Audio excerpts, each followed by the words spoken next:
Hello and welcome to the Meeting Gold podcast. I'm super stoked for today because we got a young guy on here, but he's killing it. He's successful. Jordan, thank you so much, brother, for coming on. Thanks for having me. We appreciate it, man. We're pumped for this because it's like, you know what? It's cool to see somebody in their 20s just grinding it out. I love talking with like a younger audience.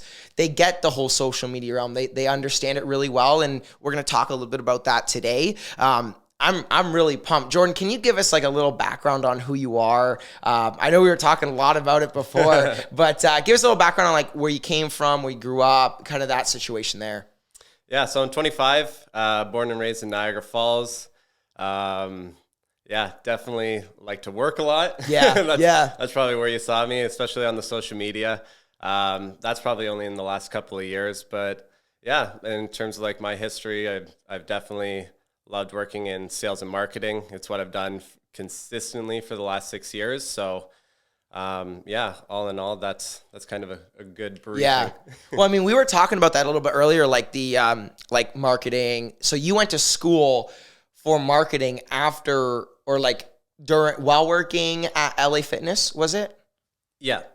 So I was working at LA Fitness while working at while going to college. And you had a big role at LA Fitness, is that right? You were the general manager? Yep. Of sales, right? Yeah. And so you said you were doing pretty well at like sales at LA Fitness. You were enjoying it, but you said you kind of like school. Like, what was that thought process? You wanted to go to school. Was it like, I just want the paper? Was it, I think it'll be good for me, I'll learn a lot? Like, what was that thought process like? Well, yeah, coming out of high school, I knew I definitely wanted to do business. All throughout high school, I ended up taking the business courses, and I was just kind of prepping myself, didn't know exactly what for. Yeah.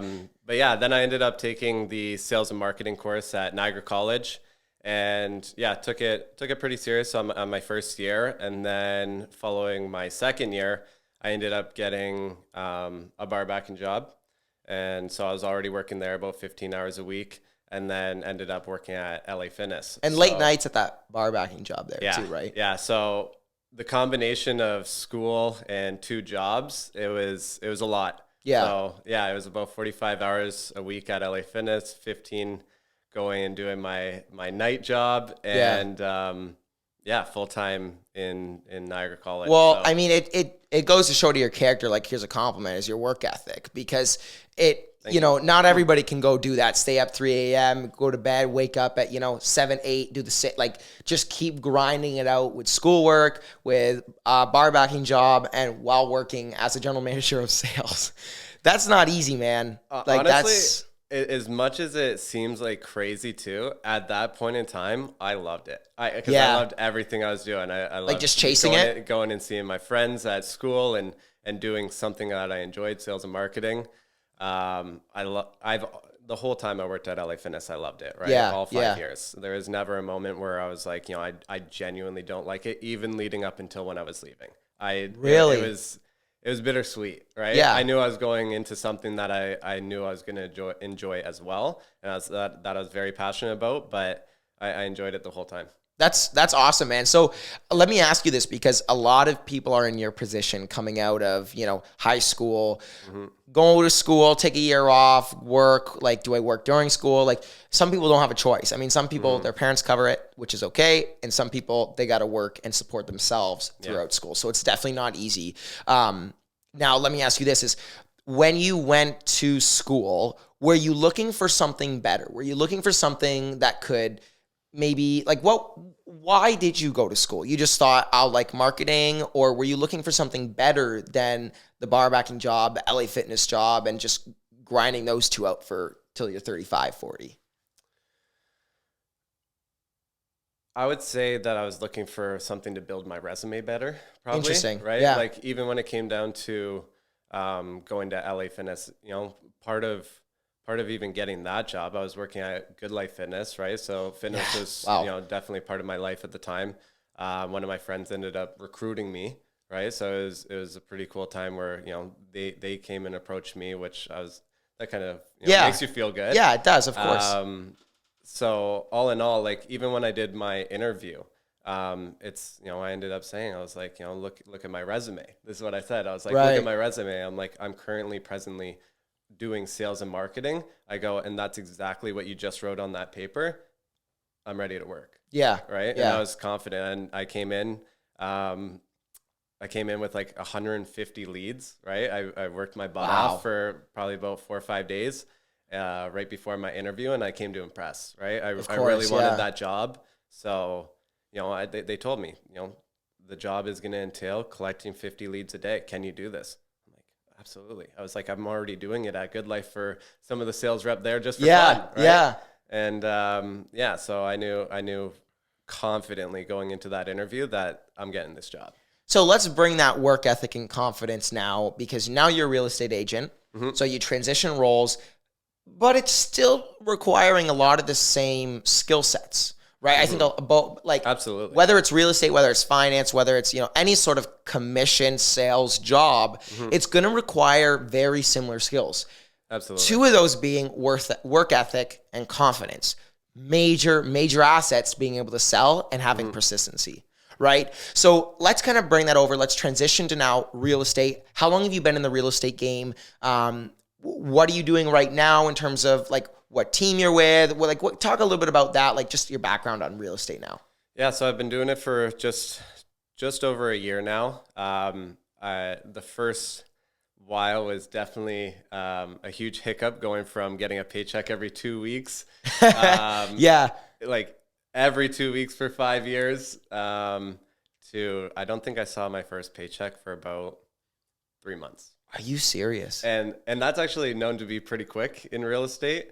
But it was a lease. So, you shove a couple $100 in your pocket, and it's like, whoa. When I left, I didn't even share this with you before. So I left on Halloween 2020, or just after, sorry, and closed on my second property, November 6th. So wow. I just purchased another house, turned my first one into a rental, and so that helped a lot. Right? Yeah, of course. Yeah. But all in all, I'm like, I need to make money, right? Luckily enough, the house that we did buy as well, it had a rental in the basement. So once we had all those and people paid their first and last, you had a little bit of cash flow, right? It did make life pretty simple, but it's a time where you're like, wow, I haven't seen a paycheck for 3 months. Where's my next? Right? Yeah. And, finally ended up grinding, where Ryan and Jordan, right? Yeah, so I love those guys. Yeah. Awesome. They are. So how'd you meet them? Shout out Clem Cav. Yeah, of course. How'd you meet those guys real quick? So I knew Ryan, just Niagara Falls is a small place, right? So I knew his sister, I knew his mom, right? And then I knew Ryan, but we talked shortly because I knew him on social media more, right? Yeah. So then we ended up reaching out, talking about how we wanted to get together. And then all in all, ended up meeting one of his salespeople, Ben. Came into the office, knew Ryan was there, and then we just kind of kicked it off from there. Oh, that's awesome. That's awesome. Now, I want to, so you're doing really well in real estate right now. For a first year guy, it's incredible. You were telling me a little bit. Yeah. I want to know how though. I want to get into because when you told me when you came in today, you were like, so I asked you, how many years have you been in real estate? And you said, oh, just over 1. I was shocked. And for anybody who doesn't follow Jordan, doesn't even know who Jordan is, we'll shout out your Instagram. It's jordancoons.realtor. Is that right? That's it. Follow it. Give it a follow and go check it out, because to be honest with you, you could not even think that this guy, you would think that this guy's at least been in it for 3-4 years, minimum, because you do such a good job at showing that you're always busy, you're active, you're consistent, whether it's stories, whether it's highlights, whether it's, your gallery, right? Mm-hmm. So I talk with a lot of entrepreneurs and real estate agents specifically mm-hmm. about this topic, but to see it actually being put to fruition, can you talk a little bit about did you know coming into real estate that that's what you have to do? You have to always show that you're busy, always show that you're out there in the community. Did you know that, or was it or was it a big transition? So I took my ideas from working at LA Fitness, right? Right. A lot of things will backtrack to working at the gym. Yeah, no, that's For me, fine. that's just Yeah. my history. So I knew when I was leaving the gym. So I ended up getting lucky. So for so long, we didn't create a social media for the gym, right? As soon as the pandemic started and we came back, that's when we created an LA Fitness page. Really? Yeah. That late? Yeah. So And was it primarily because of you or just like a bunch of people saying we gotta? think about how much social media was used during that pandemic. Wow, It that's was true. insane. How much I was on social media during the pandemic. Insane, Yeah. right? If you looked at your watch time on your phone for social media, you'd shut off your phone. Yeah, no, literally, you'd be scared. You would hope that shutdown from Facebook and Instagram happened every week. Literally. You'd be like, oh my gosh, it's insane. So I think I learned what Canva was, right? So you guys are definitely familiar with Canva, yeah. right? So I learned what that was. Started doing my edits and bringing my laptop in, and started getting consistent with it. And it was fun. I really enjoyed it. Yeah. So I was already consistent with just kind of doing like little stories and promotions and stuff like that, and trying to put it out there like quick. I would say as a general manager, we would do member appreciation days. So I would connect with a lot of business owners locally, and I'd promote them on a certain day and get as many people to come in and join up for a special rate. Right, so right. That was something that I got to put on social media. But this was always on my personal page. Once we created the business page, it was just eyes wide open, like learning so much more, and coming from a perspective messaging people that it's not Jordan messaging them, it's the business messaging you. It was easier to reach out to people even on That's that true, note, eh? Yeah. Like it's almost like it's not like you're hiding behind your business because you're not. You're being we yes. LA Fitness. I ran the team, right? So it's we would like to offer you a 7 day. It looks way more professional, sounds way more professional. Yeah. And it's I mean, getting a message from LA, like it's more of a compliment. Yeah. Right? Like it's not like who's this guy messaging me? Yeah. Right? Yeah. Oh, this is LA Fitness offering me something cool. It's like if you got I just went to Best Buy the other day. A Best Buy, 25% off coupon. Cool. All of a sudden, Sam from Best Buy would like to offer you 25% off. It's just a little different. It's true. It's like, cool. I'll go see Sam. But if it's just Best Buy, it's like, oh, okay, I can just go in there. It's kind of more simple. Yeah, too. you more believe it almost in a way too, but it's right? simple too. I just walk in and I get my pass, or I get my 25% discount. It's very simple. Now let's talk a little bit about you networking, and I'm sure social media for you plays a big part in that. But like, what are you doing on the daily grind? Like if you don't have, let's say, a closing or a listing or whatever it is, what's that day look like? Are you cold calling? Are you DMing on social media? Like what?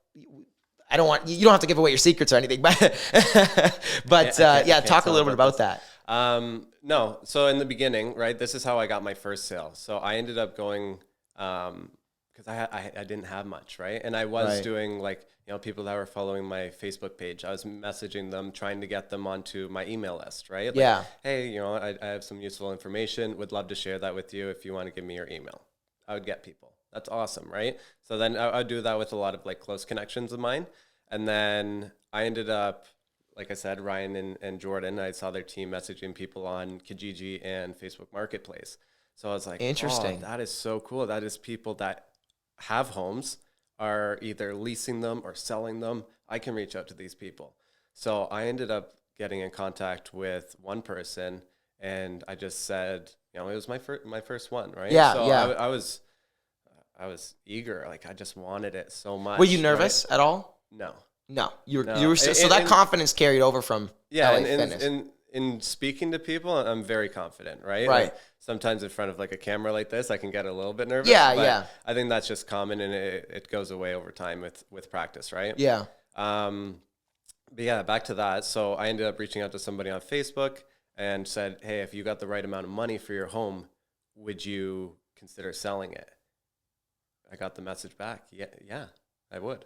I'm like, no way. Was it like a light bulb? A light bulb kind of went off, eh? It was, yeah. And I was just like, no way, this can work, right? And they were looking for tenants. They weren't even looking to sell, right? So I was just like, yeah, he told me a number. I'm like, okay, that's I looked at, comparable sales. I'm like, this is reasonable. It's actually reasonable. And it was in the hottest market ever, right? So it's like, there's like, if you're working with a buyer during those, like, you're anticipating 10 offers at that time.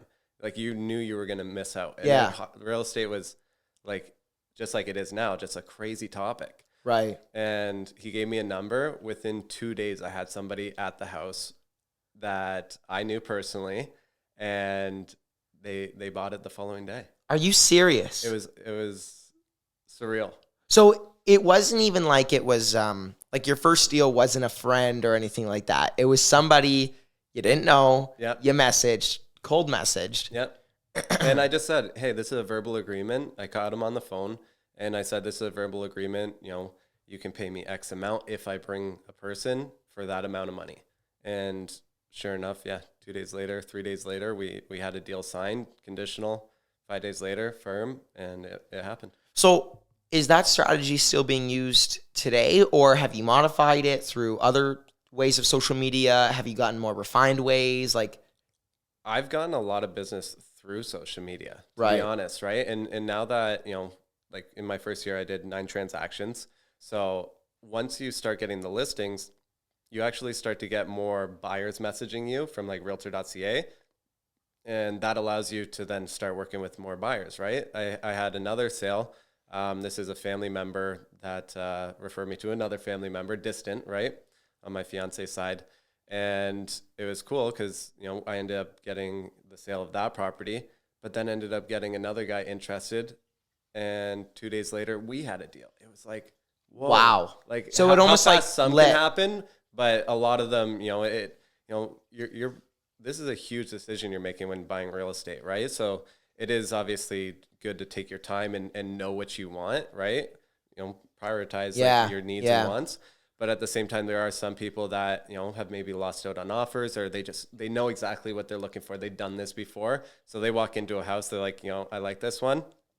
Let's do it, right? Let's put an offer in. Yeah. And if you're that person, that's awesome. And it's working. Like it's working, and I can see it working for a while, because I mean, it's one thing to just hit up on social media, hit people up and just say, hey, what's up? Like, this. Yeah. Yeah. But you need the personality. You need the skills to back you. So let's talk a little bit about that. Obviously, your skills are constantly being refined, and you're working on those. I can see it. Is to just keep getting better every day. Absolutely. Right? Like in your first year, like there's tons of systems I still need in place. Right. Absolutely. Big learning curves, right? Mm-hmm. So like coming now into the future of like, is real estate something you want to be doing 5 years from now? Do you want to be doing commercial properties? Do you want to be doing investment properties? Do you want to just working with sellers, buyers? Like, what does that kind of look like for you?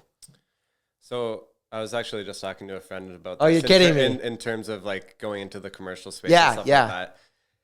For the time being, I really enjoy residential. I love the investment side of things personally, with, myself having my 2 homes and renting out 3, up and down in one in the basement of my current one. Right. I love the idea of, the idea of house hacking, right? Yep, Have you heard of that? Yeah. Right. Where the goal is to live for free, right? So, with 2 homes already, a mortgage of, mortgaging of $800,000, we only pay maybe $800 a month, like less than what, maybe like half of what somebody would pay as a rental. Right. So we're pretty fortunate on that. And especially when, I left my job and went into the unknown. It was a solid feeling of like, well, at least we're not having crazy bills up to our neck. Right. Because we were Airbnb at a time, and then we ended up going into straight, year rentals. Tenants. Yeah. Was there a, because I have a couple of people that I know that are into the Airbnb space. What was your opinion Quentin? on, Quentin. Yeah. So he's doing well. Yeah. So what's your opinion on like Airbnbs? Why do you think it maybe wasn't for you? It was during the pandemic, right? So, yeah. Oh, don't get me into it. So when we bought our house, it was August 2018. And then we ended up kind of taking our time renovating over a year. And then, I think we finished like March 2nd, right? Really? Like, yeah. What happened on the 16th? Oh my God. Yeah. So we were, and we put a lot of money into this, right? Especially when you buy your first home and realize how many bills come along with it without renting anything, because we didn't have any rental at that just point, paying it out of your pocket nonstop, right? All the time, contractors, here, pay me, right? And then just life in general. It was, at a point it was like, oh my gosh, I have money. Now I have no money. Now I have a line of credit. Now I'm in debt. Like, it was just like, wow, to the next. So yeah. It was a big realization for you. Yeah. Well, I knew at a point it's going to turn around. And you have to make those sacrifices, right? Like I've looked up, like I learned a ton off of YouTube, right? And YouTube's a big one, eh? I love it, right? Like I'm a video of 2 a day, just learning, right? Yeah. Self-development as much as I can to learn. And there's unlimited on there, which is awesome. It's true. Going on YouTube and just even looking up if you have any questions or looking up, anything. I love watching Steve Jobs' pitches to people, like his investor pitches. Those are entertaining. All that kind of stuff you can literally dissect and learn from in just conversation, right? It's nuts. And to me, it's like doing this podcast, let alone you can dissect so many things just from a 20, 30-minute conversation, right? What you're doing is like the main things that I would watch on YouTube, right? Just like hearing people's stories, just understanding what are they doing? Like, how are they setting their goals? What are their disciplines? Like, what is their direction? Like, how are they getting to where they're trying to go? Yeah. Right. And learning that, and, people sharing the mistakes that they've made. Yep. And how they've, came through them is so cool to me, because let's be real. Like when you get into, like, for me personally, it would be like sales and stuff. There's certain times that, like, if I didn't have like a certain mentor at the time, I'd probably be stuck. Yeah. Right. Yeah. And having those people and surrounding yourself from, around the right people. There was times when, I was working at the gym and I was assistant manager and I didn't even think I wanted to become a GM. Right. And, my mentor, my GM at the time, helped me get over the hurdles that I had going on in my head, because I was comfortable, right? Sometimes you won't push yourself out of your comfort zone, and the right mentor will. And right? that's the other thing too, is like you hear sometimes, like all the time, like people kind of saying, oh, you should just be motivated on your own, and then like just push yourself on your own. It takes a really, really weird person that doesn't need anybody ever to push themselves. It's like, whether it's pushing in spite or just pushing because you want to do it for somebody, or like that drives you farther than what you could genuinely push yourself, I feel like. And that's the thing, right? There's, being so far back that, it's a pain and then you make the action. Yeah. Or there's, you're doing very well and you become comfortable and somebody helps you get over that. Yeah. Right? Because most people will make moves when they're in pain, right? That's true. Yeah. But like once you hit that point where it's like a temperature gauge. I remember seeing this as like an analogy. It's like, when your temperature is at 85, you go up to 90 and you're hot. Well, you always come back to 85, right? Yeah. Or, you're down to 70, 75, you come back to 85. It's just like riding that line. It's constant, right? Yeah. You have your average. Being able to control it too is really key. Now listen, Jordan, we're running out of time here, but I want to ask you one more question. Yep. Somebody, and this I think will be very valuable, somebody coming into the real estate space, as even younger than you, being, let's say 2021, what would you say to them in terms of like how to get out there, how to build that confidence? Because not everybody's coming from a big role at LA Fitness to coming into real estate with all that background and experience and marketing and advertising and et cetera, et cetera. What would you say to somebody, young, going into that space, not really knowing much? So I put myself out there on social media a lot, right? So I do have people that are looking to get into the real estate space and getting their license quite often, actually. Right. And, a big thing that I do tell them is put yourself out there. Get a job right now that is going to be advantageous for when you are in real estate. I had one person reach out to me and he ended up getting hired at LA Fitness. You're kidding. My word. He's 21, right? Wow. So, he saw what I was doing and, and listened, right? Because he wanted to do, I believe, construction. And I'm like, man, like if you want to get your real estate license, like you need to learn sales, marketing, and be around people. So you said, just go get a role elsewhere where you can make pretty good money. Not maybe as good as he was a very successful realtor, but get the experience. Right. Yeah. Like get the experience. That is first, and meet people. Like if your job is not putting you in front of tons of people, then you're missing out, right? Yeah. Net worth. Yep. Right? Your network is your net worth, right? Yeah. And it is very true, right? Obviously be a good person, be humble, build good relationships, not just know people. Yeah, exactly, right? And that's the cool thing about the gym is it's a revolving door. We have 3,000 members when I was there, and 150 leave in a month, 150 sign up in a month. So you meet tons of people while you're there. And that's incredible. They come, they're getting healthy, they're in the right mentality. When you're thinking about successful people, they preach, take care of your body, be healthy, and your mind will become stronger and you'll do better. That's true. Well, listen, Jordan, thank you so much for kind of touching on so many different aspects of getting into the real estate realm, especially as a 25-year-old. When you're 21, you still have time. Goes to show, right? You always have time. I think. Oh yeah. You're still young. Go experiment. I'm one to talk. I'm just turning 18, so I'm gonna be definitely experimenting and stuff. Thank you, brother. Awesome. Thank you. Hey, thanks, man. All right. Well, listen, we're so stoked. We have a bunch of podcasts coming up soon. Jordan, thank you, brother. This has been such a good conversation. That's a wrap, guys. Cheers. And thank you, Sam. Of course. You're the man. Thank you for listening to this week's Golden Guest on the Meeting Gold podcast. If you learned something from today's episode, make sure to check out our other content on Apple Podcasts, Spotify, Instagram, and YouTube. Also, make sure to leave us a follow while you're there. Thanks, and have a golden day.